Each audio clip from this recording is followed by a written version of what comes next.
bagaimanapun setiap musibah yang kita alami saat ini kita harus hadapi dan menarik pelajaran darinya. Dan yang terpenting adalah memantapkan sikap kita.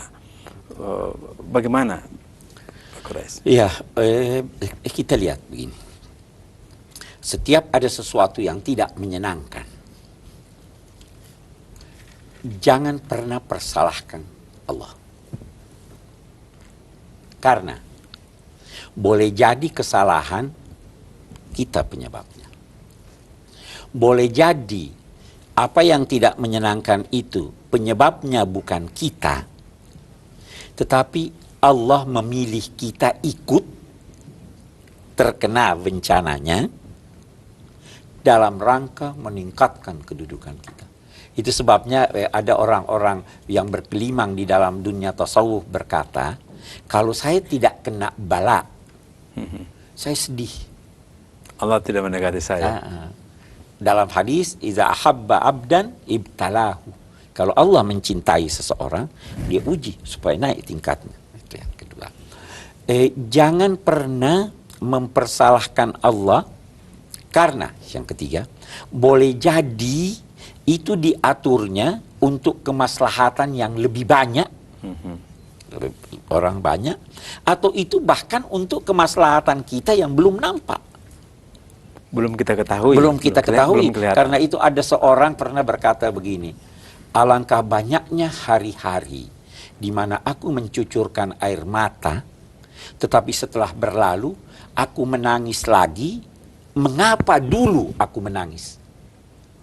Tahu maksudnya apa? Waktu dia dulu menangis itu dia sedih. Kenapa begini? Setelah sekian lama, dia bilang, itu baik kan? Dia menangis lagi. Kenapa dulu dia menangis? Mestinya dia ketawa dulu. Karena dia tidak tahu. Wa asa an tuhibbu syai'an wa syarrul lakum. Boleh jadi kamu senang pada sesuatu padahal dia buruk. Boleh jadi juga kamu tidak senang padahal dia baik. Jadi sikap kita yang pertama, jangan pernah mempersalahkan Allah Subhanahu wa ta'ala. Sikap yang kedua, jangan mempersalahkan siapapun kalau Anda tidak yakin bahwa dia penyebabnya. Nah, termasuk ini, tangan dingin, tangan panas ini.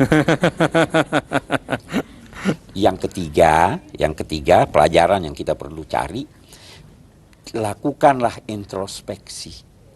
Carilah apa kira kita sebabnya. Kalau kita penyebabnya, maka kita bertobat, kita menghindari, jangan sampai terulang lagi.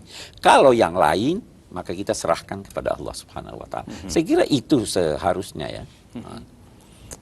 Koreksi bagi kebanyakan kita, seringkali kita berhenti pada peristiwa fisiknya, Pak Quraish. Betul.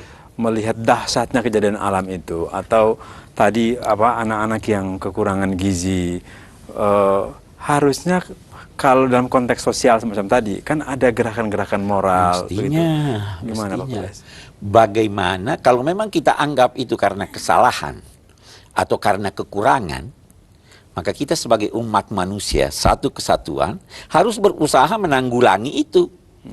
Harus berusaha memberi penjelasan, harus berusaha memberi bantuan supaya tidak terjadi lagi hal yang semacam itu, karena apa yang terjadi itu bagian dari kita. Dia kan manusia juga. Baik, subhanallah. Jadi yang namanya kehidupan di dunia hampir tidak bisa terlepas dari yang namanya musibah, azab, fitnah, dan bala, dan juga ujian. Nah, namanya kehidupan pasti akan berurusan dengan semua yang diistilahkan oleh Al-Quran. Yang paling terpenting adalah bagaimana kita tidak menjadikan kesalahan dari musibah itu adalah Allah. Dan yang utama lagi adalah menarik semua pelajaran itu untuk kita melakukan introspeksi demi perbaikan alam semesta dan kehidupan umat manusia pada keseluruhannya. Terima kasih Ibu Pak Quraish, terima kasih banyak. Hussein, terima kasih. Sama-sama. Terima kasih saya juga untuk kawan-kawan saya di Yayasan Lentera Hati dan juga PSQ Pusat Studi Quran. Saya Wisnu Prayoda. Wassalamualaikum warahmatullahi wabarakatuh. Waalaikumsalam.